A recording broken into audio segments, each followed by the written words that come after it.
The patient stands in a ready position. Remove the cap of the MDI. Then, insert the inhaler into the spacer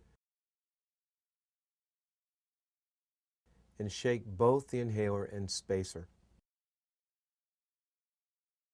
The child's head is in a neutral position or tilted back slightly. The child exhales normally to empty the lungs, relaxing and lowering the shoulders. Then, put the spacer mouthpiece in the mouth between the teeth with the lips closed tightly around it. Do not block the opening with the tongue.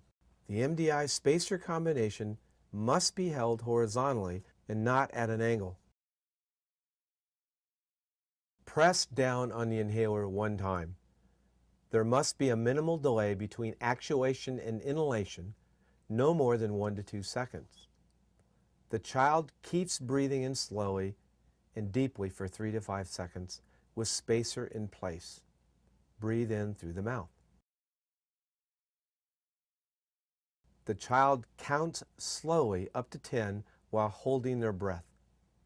Finally, remove the spacer and relax, breathing normally.